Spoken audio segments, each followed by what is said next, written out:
Hello, everyone. Good good morning. Can you hear me and see me? Hello again. Great. I'm glad you're still here with us. We are going now to our third session of this mini online conference. Today, the session will be with Shawn Severson, but I want just to say something before we go on. You need to rename. There are 4 participants that still don't have their names on our participants box. And those are the colleagues that appear as Dell, HP, Casa, and Galaxy. Could you please or close the window, come back again, because when you have to come back, you can rename yourselves, okay? It will be easier for us, APPI. Thank you so much for that. Just a reminder for those who are joining us now, if the speaker asks you a question, please type your answer on the chat box or bate-papo. If you want to ask a question to the speaker regarding the content of this session, please type it on the Q&A box. Both icons, chat and Q&A box, are on the bottom of your screen, and if you click on them, they will appear open as a small window each. This is the last session before lunch. Shawn Severson in this session will explore the double agent status, the teacher and the techie, that we are all assuming these days. So I'm just going to give permission to Shawn, just a second, to join us. Hello, Shawn. Hello, everybody. Good Hi, morning. Sonia. Hi, everybody. Good Hi. Good morning.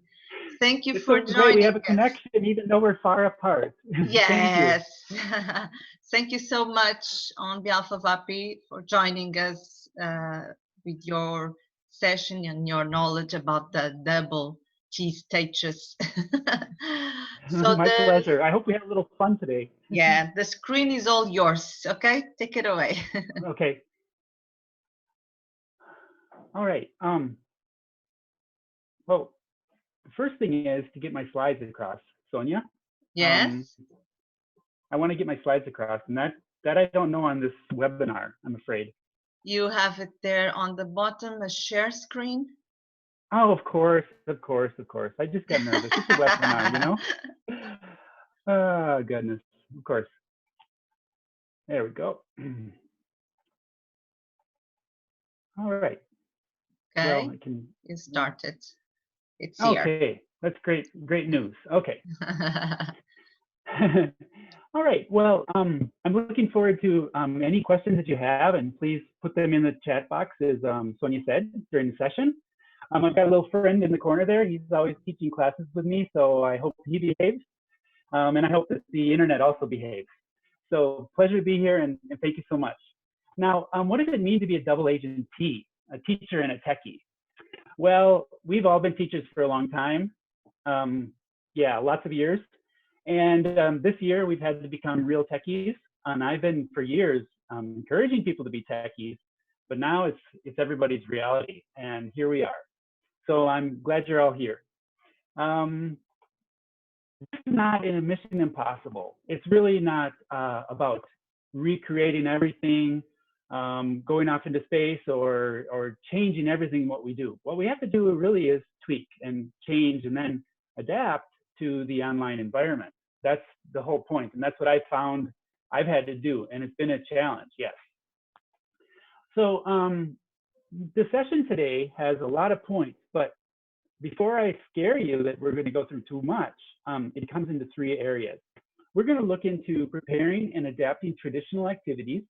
I'm just going to show you a few traditional goodies, and how I've kind of adapted them to this environment, then we can look at creating classroom materials with online content, and finally see some interactive exercises, and you will have the links that you can then try out on your own.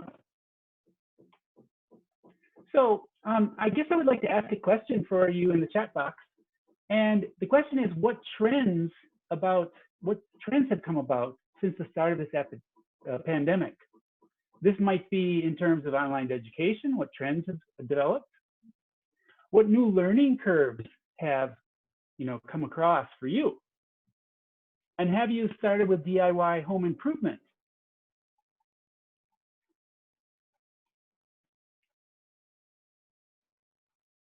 I'm going to tell you what I've come across in my own things. First of all, I wear nicer shirts because everybody sees my shirts. I wear slippers to work every day. I don't wear shoes. I just wear slippers. I talk to myself more. I really enjoy grocery shopping. And I drink tons and tons and tons of tea. So those are my trends. So I don't know if you have any other trends that are coming about, but here's my whole point. There are lots of things going on, and these are what my students have said. So I don't know if you've read anything that's on the board here, but things such as workout habits have gone out the window. Sleeping routines are all messed up. Toilet paper sales have taken off. The video game industry has boomed. Online sales are taking off, and so on. So I think things in the world have changed. Now I'm seeing the chat here, and so I can see what some other people have said.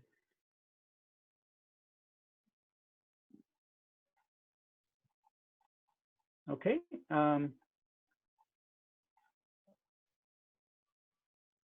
Exploring lots of online tools. Okay, great. Yeah. So wearing slippers to school. Yeah, somebody else is wearing slippers. That's great. Less exercise, eating more sweets. Okay. Yoga. Homeschooling. Okay. Eating more chocolate. Okay. The sound is having a problem.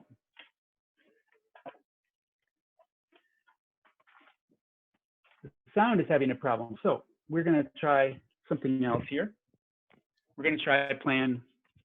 Yeah. Too much computer time, not resting enough. Yes. Well, we can hear you, Shawn, but it's not. It's like you are at the end of something of a place. Is this help? Is this plan B? Okay. It's better, but you don't need to put it right next to your mouse, okay? Got it. It's better, thank you. Plan B. Plan B. These are Bluetooth speakers. Just a note to everybody. Plan Bs are very important because even though I love these things, sometimes it causes a little interference, and now we're on this huge platform with a ton of people. So thank you for your patience. And I'm glad you told me that. I love them, but they can give you problems. So always have the plan B. Okay, and plan C and D too, yes, okay. Great, more gadgets, yeah. So, I mean, you've been sharing lots of trends that have been going on. Now, I wanna get to this is a classroom activity that I had with my students. I just wanna point that out because I think it's kind of interesting for you to know that in a classroom environment, we can do a lot of things and contribute and share a lot like we're doing at this very moment. And that's great. And you probably already do this. Let's go on to things that are of interest really for us as teachers right now. So when I started teaching online, I had to adapt things. I mean, for one thing is I still keep my notepad here. I use tons of scratch paper, but planning my classes, it's really not so easy to hold up your textbook and say, You see here what I'm talking about because they don't see it. So one thing I want to show you is that um, I started using OneNote. OneNote is a program just like Word, and this program allows me to set up my class and take screenshots, take pictures, and we're going to look at that in my session, which then allows me to have everything ready. There's another point too, which is this OneNote. You can use it as a whiteboard. It has the pen tool, it has typing tool, it allows you to put in your pictures. So you can just share the one screen and do everything there, okay? Now, so I lesson plan everything in my OneNote, and you see I have my different notebooks, and so you can keep everything very organized, because the thing I found is my desktop got very full right away. So I decided, okay, no, I'm going to use OneNote for everything. And I started doing that for all of my classes. And I put in the pieces of my planning there. Now, that's just a little bit of note, and it's sort of like a plug for OneNote. I'm not a Microsoft fan, but I do really love this program, and it's been helping me a lot. Okay, now let's get on to some important stuff.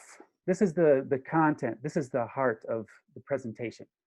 I like to give oldies a virtual twist.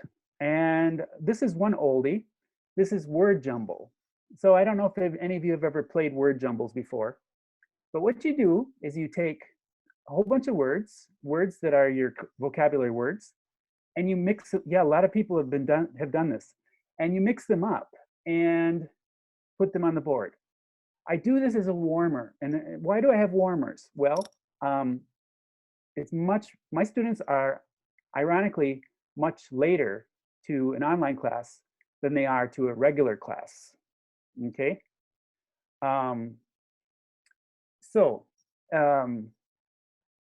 This means that even though I would expect them to be right on time, they can have technical problems, they lose track of time, many other things happen. And so consequently, I need to always give them, in my case, a warmer task. And one of them that's been quite popular has been word jumbles to review vocabulary. In this particular task, this was all about marketing vocabulary. We were doing advanced. This is CAE level. Okay, once they solved it, then we went on and we did a game of bingo. Now, how did this work? So these are the words from the marketing vocabulary. And then they had to put the words into their own bingo card. So I drew this on the board. I drew this grid on the board. And then the students put in their words. So let's see that. So here are the words that the student would have put into the grid. And now, I had an activity in the book where that was in the teacher's manual of this book from Gold Advanced. And what I had to do was simply read the sentence, but I don't say the word that's in the dotted line, obviously. Where the dotted line is, I don't say that word. That's a collocation. So for example, international always takes a few days to arrive. Or if you like to, I play banana too. International banana always takes a few days to arrive. Now the students have to listen very well, and they know that it could be male. So consequently, they can mark off on their bingo card. And when somebody has a bingo, they can play it, okay? So, or they can say bingo, excuse me. Another one. Number 11 here. The local shop is lucky to have so many loyal. I think that the word isn't up here on this card, so they couldn't do anything there. The use of television and radio can be a wonderful tool, and so then you know it's marketing. Okay, so this is taking a regular activity and turning it around and giving it a little twist. Another one, tic-tac-toe. How in the world can we use tic-tac-toe? Any ideas? Well, I'm going to tell you because it would take a little time to type it up. The way I play tic-tac-toe, excuse me, the way I play tic-tac-toe is students can share a screen. They can draw their tic-tac-toe boards, and then they put the numbers. So I'm going to use the annotate tool, and I hope this goes okay for me. They can put the numbers in here. So they put numbers in here. Now, why numbers? Well, generally, I do this in association with a worksheet. So imagine a worksheet with about 10, 11 questions. Okay. And the students almost got all the numbers in. And now what the student wants to do is, if the student wants 3, yeah, you need a steady hand. If you want question number 3, what you do is you have to answer question number 3 and get it right. And the colleagues have to debate over this. They have to really believe that question 3 is right. If I get it right, I get to put my O there because I'm the O's. But if I'm wrong, guess what? It goes to the other person if he's right, if she's right. In that case, it would be an X. Now, sometimes teacher needs to intervene, and that's what we've got chat box for. Chat box. The teacher can sit, these can be in a breakout room. Okay, I know you know about breakout rooms, and they could do this. And if there's any discrepancies, chat box. Okay, we do need to set a time limit for this activity. If they're both wrong, guess what? Question number 10 goes there. Question number 10 goes there because that's going to be the substitution question that they can later do. Okay, now I've done this on paper before, but now I do it virtually as well. So give it a try. I think you'll enjoy it. Yeah, tic-tac-toe is really fun with students, and everybody knows how to play it. So this is a great thing. It's just to kind of adapt it to the context. And some people have been doing it on the board. This is great. So you already have this kind of game. That's great. Now I'm trying to go on to the next slide. Because I've got the annotate tool. Take it off, Shawn. Okay, here we go. I think I'll also have to erase here a little bit. Okay, let me erase the board. Too far. Yeah. I need a steady hand. That's what somebody said earlier. It's very true. Need a steady hand. Okay, another one. Well, you can play stop game. It's very good. Stop, or here was a alphabet race.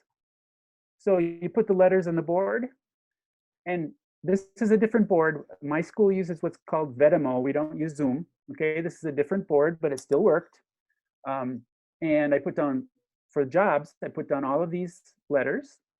I eliminated a few, obviously, and I used them as examples. For example, Q for queen, that was my example, and V for vet. I couldn't think of vet, but actually that would be easy. The name of this game is called Alphabet Race. Alphabet Race. Kind of like a verb race, but it's alphabet race. And normally what I would do is I could have students run to the whiteboard and try to get the next letter. But in this case, they can all collaborate on the screen.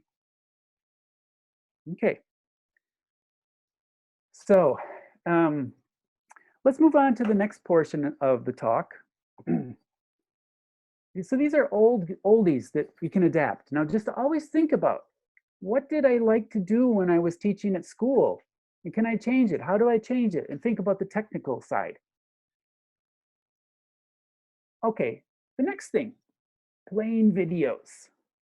This has been much easier for me in this context, playing videos, as long as the internet cooperates with me. Playing videos has been really good because I have so much more visual support, and I don't have to worry about getting things on paper, and I don't have to worry about photocopying beforehand and things like this. Yeah, we really have to adapt things. And so let's look at the portion which is creating classroom materials with online content. Just, one tip. I just want to make sure that everybody has this, even though, I'm sure this has been covered. Um, the Zoom tip is, this is so important, and I did this before the presentation, so I'm hoping that this all goes perfectly. Don't forget to share your computer sound. This is essential for listenings. And don't forget to click on optimize screen share for video clips. Because yeah, like somebody's saying, students really do enjoy videos, and it's a great way of getting around certain things. Things you can do as well, besides just having YouTube videos, are also making tutorials. Tutorials are a great way to record your grammar explanation beforehand, because let's face it, we're all a little nervous sometimes. And then they enjoy seeing it recorded. There's no way around, there's no two ways about it. They enjoy that.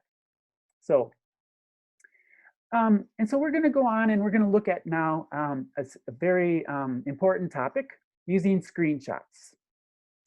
Using screenshots. And I've got here a picture of an old lady, and I'm sure that you could tell me in the chat box sort of the characteristics of this old lady.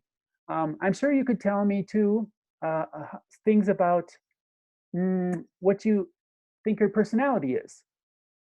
I'm sure you could tell me about where you think she is. Yeah, she's kind and she's wise. Somebody says she's cheeky, loving, naughty, oh, shy, understanding, kind, okay? Yeah, so we're speculating, and we can speculate in chat boxes, but obviously we can speculate in rooms. And now I'm gonna go on to the next slide here, because even though we're so enjoying how much this woman could be kind and mysterious and all of these things, let's look at the next slide, because screenshots are not just for videos. Screenshots, in fact, are super important for other things. They can set a mood of a class.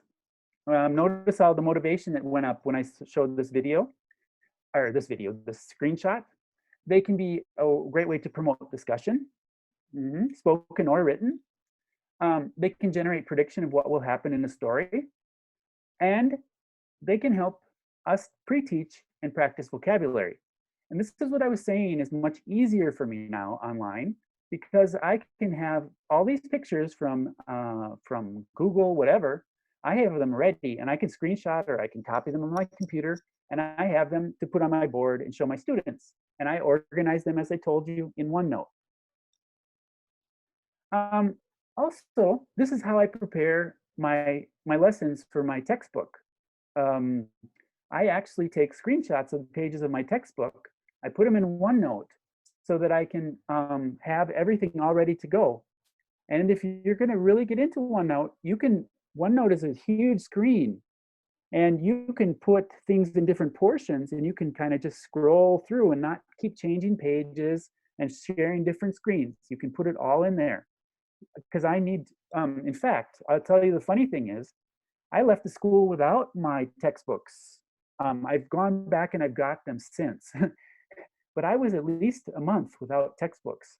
And so now I have my textbooks, and I can do kind of both, and I can consult on paper, but I still do use the screenshots because I think it's really important for me. So, yes, okay, we're good, doing well on time. I'm hoping I'm not going too fast. We're going to see about the lady. Yes, we are. We're going to look at we're going to do a prediction activity here now. And since you're all such great conversationalists in the chat box, now we're going to talk about where she is, what she's doing. Okay, and we can get our discussion started. She might have a secret persona. Somebody must know some, yes, a train station. Okay, she's in a train station, and she's going over to the corner of the train station because I think she wants something. In fact, she's really on a mission. She's at a, what do you call that thing? What is that thing there? She is on a mission. What do you call that thing over there? A vending machine, yes. She's at her vending machine, and she needs something very important. And that is, somebody said it, cookies. But she's biscuits in British English, yes. And she's put a coin into the machine, and it seems to be giving her a little bit of a problem because look at this. She seems to be punching the machine, but thankfully she gets the cookies. All right, now what's happened here? Now you can do this in two different ways. You can show several pictures at one time, or you can show picture by picture. And if I show picture by picture, this is an interesting thing. You see the one picture, then you see the other picture, and now what has happened here down below in the lower left corner? Or yeah, the lower left corner. What's happened? She's fighting for the biscuits. She's fighting for her life. Because we all know that cookies are life. All right, and now she does look a little selfish because she was ready to punch some young little man to get the cookies, but he's sharing. Somebody said she's sharing, but it's actually, that's the look. Notice the green shirt. It's the boy who's sharing. Yes, and so here we go. She's quite a selfish person. Ready for the last picture? Ready for the last picture? Here we go. What in the world is this? A full package of cookies. And where is it? Somebody said speculation, she might be the one stealing. She could share the ticket, the biscuits. It's her purse. It must be in her bag, in her purse. Yeah, oh my God, what a twist. It's in the lady's bag. Okay. And so now you see all the pictures that I've arranged. You know, you can do it in two ways. You could do it one by one, or you could do it showing the 8 pictures all at once. These are all screenshots from the video. And because you're such a good class, I think we still have time, and I've been going very fast. We get to see it now, okay? Let's hope this works perfectly. I need to share the other screen. Okay, share the other screen, Firefox, and here we go.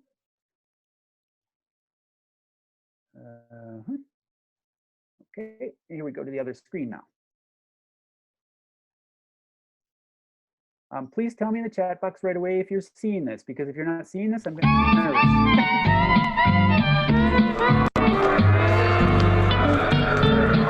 Okay, great, we're seeing it, so I can continue now.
So you see it.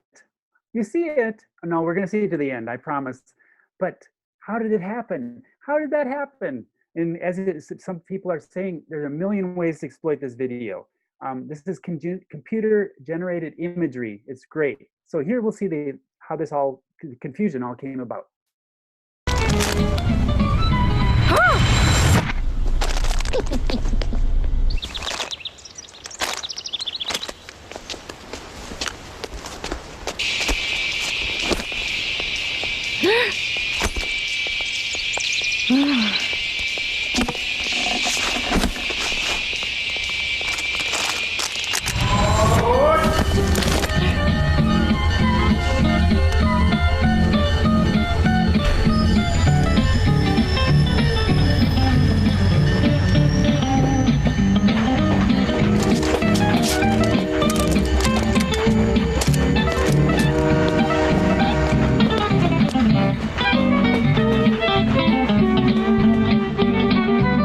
Okay, so I had my doubts about showing all of this because it does take 4 minutes out of my time. But you can see, I can see all of the thought bubbles coming out of you guys and all of the ideas for next week. So I think it was well worth it. Now, I have more to go with this as well. So let's go back to the presentation. Let's go back to the PowerPoint. And somebody asked if I will be sharing that, and I will. Yes, I will be sharing that with you all. I'm just having a little technical problem getting back to my PowerPoint. It'll be one more second. And so as you know, you can, okay, we get back to the PowerPoint, please. Okay, here we are, PowerPoint, there we are. So, and I have to share it again, of course. Okay. Zoom, zoom, zoom. Here we are, share screen. And now we've got it back. Okay, so I think everybody's seeing it again. Double check in the chat. Yeah, it looks like. Okay, yes, I've got it. Oh, okay, wonderful. So now what can we do with this besides all of the speaking? We can do writing, but we can also do interactive tasks. That's my third part of the presentation.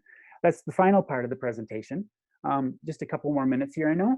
And there's a site called ISL Collective. This what's up here. You can get the links. Don't worry. And in this ILS Collective video, there are tasks that are already done for you, but you can make your own as well. There are many different grammar topics. For example, you could just work with something quite simple like has got, have got. This one here does the present perfect in the third person singular. So working on the has part. Vocabulary at the beginning level, and past simple, and so on. So there are some great tasks. I just put a little snippet of just a few seconds, just so you can see one of the activities. And this is really nice to do as a class, or you can assign it as homework. So just real quick, I want to show you a snippet of a task. And this is putting the sentences in order.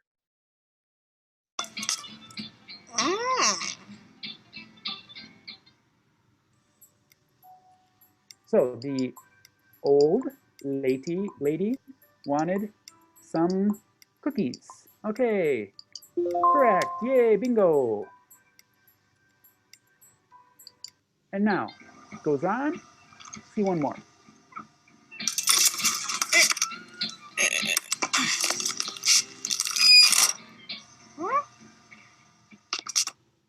And now, what's going on now?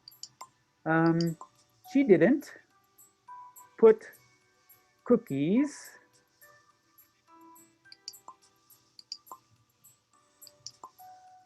you can see that something's going wrong here, can't you?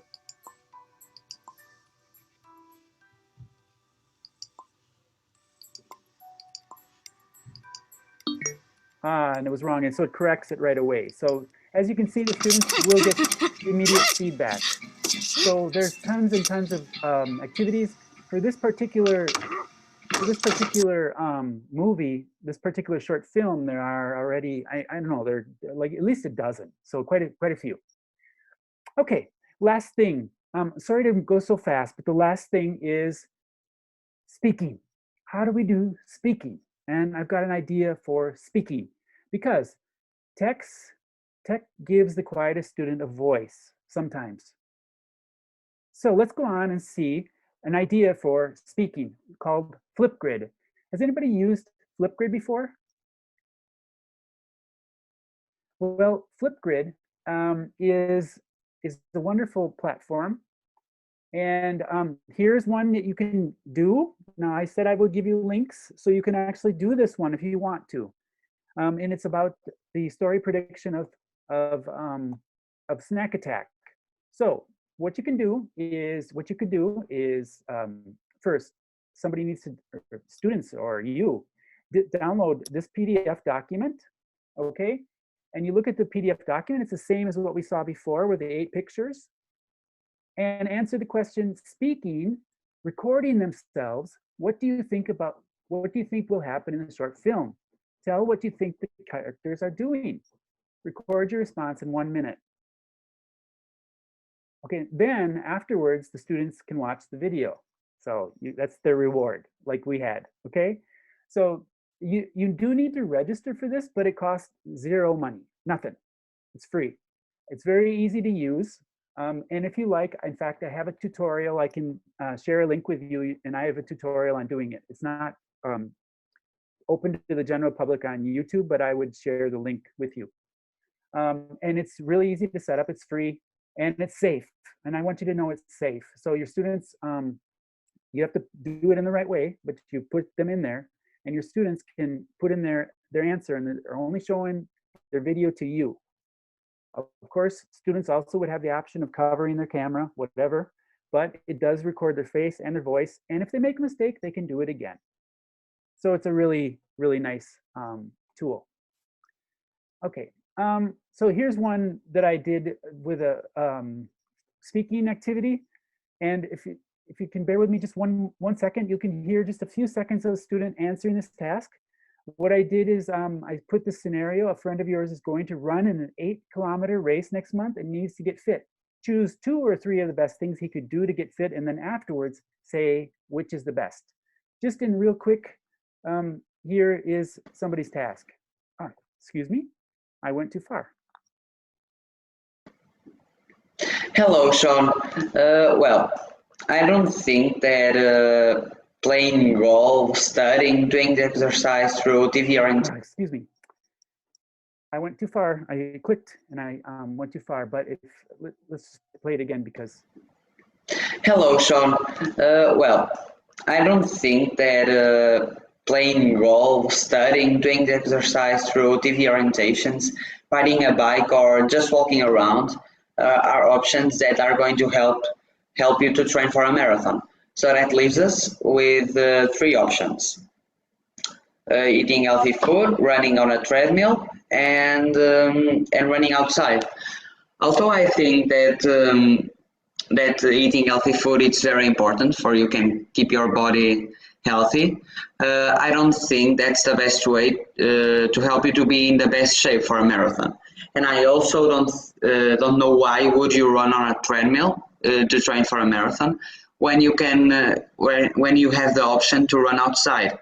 I think the best way to be in shape during a marathon is to run a lot outside. Okay. Yeah. So this is a very good tip for us all. We can be outside now, and a little bit anyway. And so we can run for a marathon, even if we can't do the actual marathon. So I think it's really important to know that from this experience, students are appreciative of our interaction in our English classes. They really love having things live and online. they can recognize our efforts, and I found that they are cooperating more and more. And I hope that that's also what you're finding, because we have to take this experience and we have to go from survive to thrive. And I think, you know, the technology that we have is really helping us in the situation. And I hope that some of the ideas that we have seen today will be helpful for you. And because, you know, taking on a few things and you can really achieve your double agent T status. So here's my email address and the website from my school.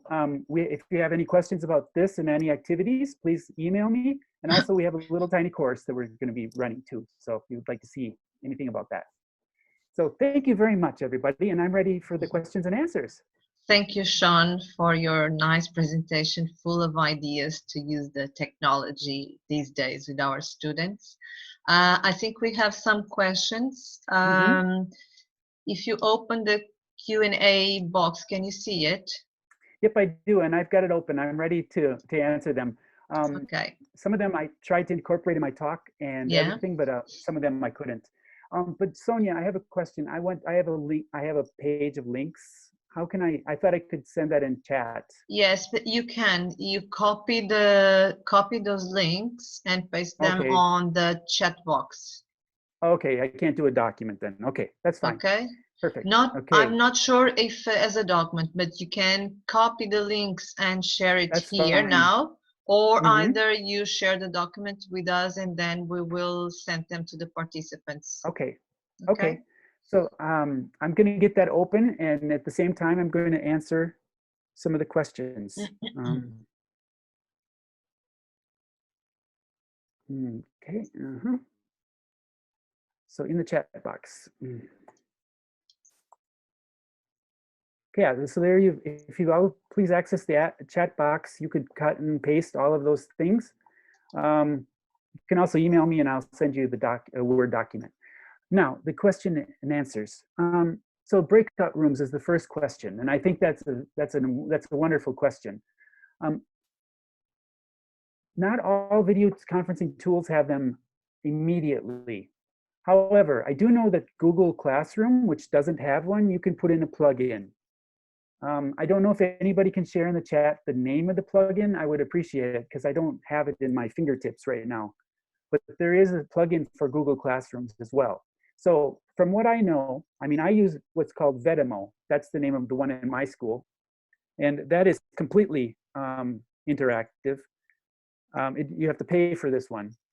I also have Zoom for free. And you know, there's a 40-minute limit, but if you write to Zoom, they'll take that 40-minute limit off. So keep that in mind for educators. Yeah, let me just add something here, Shawn. The breakout rooms, it's a tool that is only accessible if you have a paid license of Zoom. Or if you go in as an educator like I did. Okay. So that I didn't know. There's a way to go there. You go to the Zoom site, and you look for Zoom for Education, and you need to give your school email address.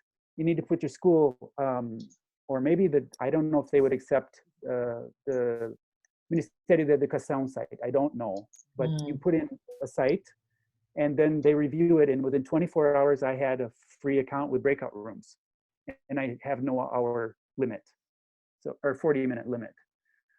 Teams, I guess, should have also the breakout rooms, but breakout rooms are so great because it allows for pair work. And I wanted to say, and I forgot before, that my speaking activities in the breakout rooms have been better than when we were in presential classes for one reason, only one reason, that students don't hear each other and they don't get distracted.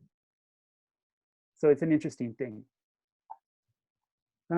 So basically speaking, when you have this capability, all you do is put your students in these so-called rooms, and they go away and they're out of the main room, and you can still communicate by chatting and broadcasting sometimes.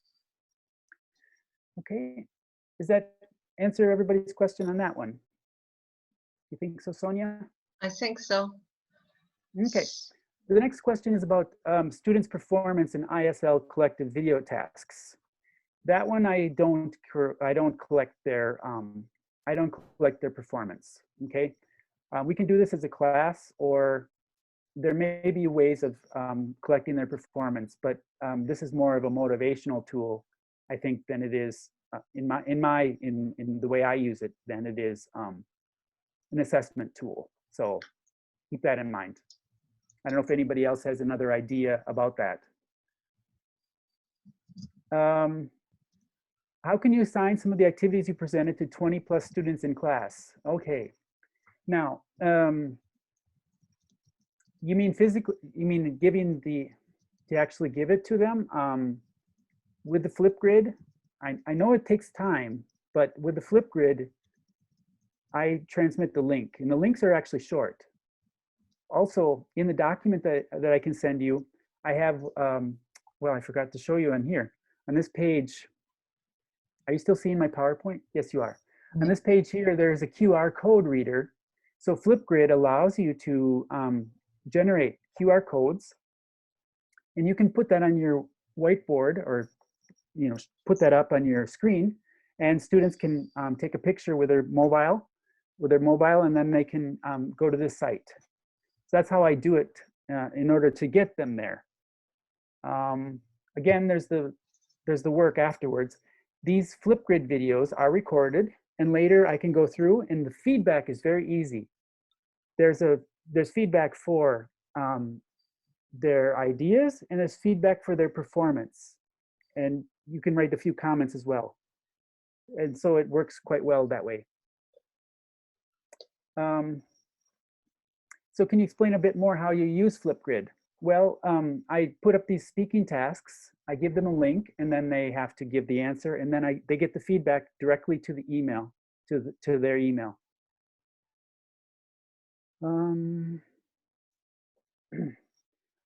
there any more questions? If you wouldn't mind putting in the chat box, are there any more questions about Flipgrid? I know that I opened up a lot of different possibilities, but if we could, we're kind of more or less comfortable with our understanding of Flipgrid, of its potential. Okay, well then the next question that I have here is, what type of account should we ask for to the Zoom people? As I was saying, you go to the Zoom website and you look for Zoom for Education. And then there they have, I think it's a little banner that comes across, and they talk about COVID-19. Click on that banner, and then you get a pop-up of some sort, and then you need to make your appeal. And they'll automatically, it's not a pro account, it's not premium. What it is it's the basic account, but they take away the limit and they give the breakout rooms. Yeah, nice. Mm-hmm. Okay, another question is, Sophia Nobre had a question about the alphabet and bingo activities. I don't know if...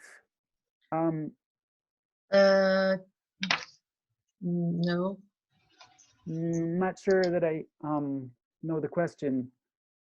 What she says, I meant the alphabet and bingo activities. What? Maybe she wants to know more. How do you explore, for instance, the alphabet race? Okay, the alphabet race. Yeah, let me tell you that. So I kind of, I went through these very quickly, but the alphabet race, where is it? Oh, here it is. The alphabet race, what I did is I put the letters on the whiteboard, A, B, C, D, E, F, G. Students, you need to allow your students to write on the whiteboard. Some people have this deactivated, and I understand why. But for these activities, you can go back and you can allow participants to write on the whiteboard.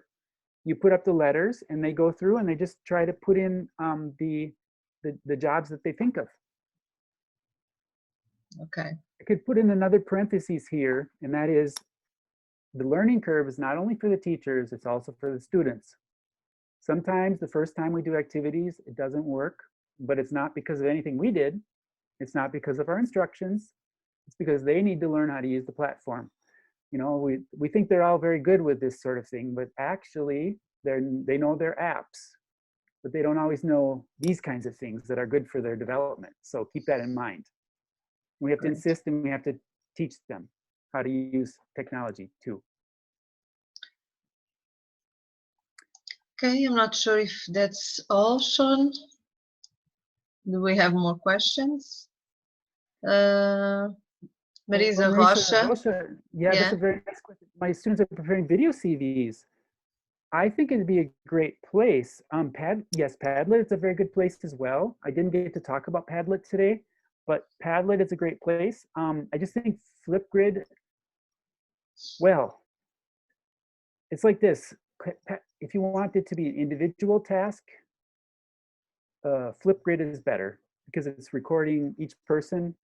They can record again and again and again, but they have to do it on one go, and it has to be perfect. Otherwise, they have to start over. Padlet might allow them to, for example, record on another software and put up the file into Padlet. And this is better also for a collaborative task. So it depends on what you want to do. Okay. But yes, I think it could work very well for video CVs. It just depends if you think they could do it all in one recording. The tic-tac-toe, do students choose where to write the word? They need to share a whiteboard amongst themselves, and they need to draw the thing and then put the letters. The tic-tac, or do you mean the bingo to where to write the word? Do we mean this one here?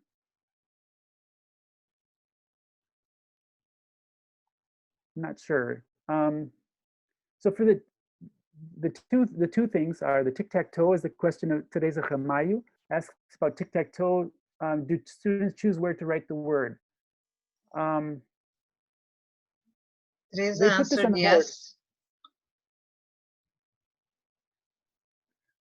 For this one, they don't have to write anything other than numbers.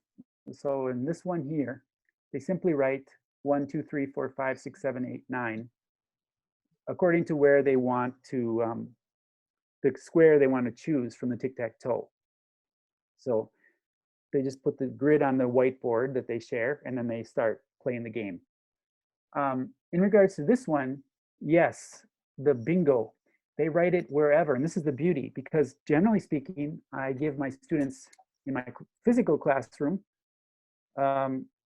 I try to give them the bingo card, but you know, if they've all got the same card, they're going to get bingo at the same time. So I actually really like it this way, because you give them, you just tell them, make yourself a grid, do it there, and then, you know, everybody will have a different card. So yes, they do decide where they write their own words.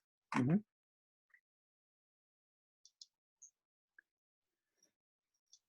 I don't know if there are any other questions. I think yes, and we are now out of time.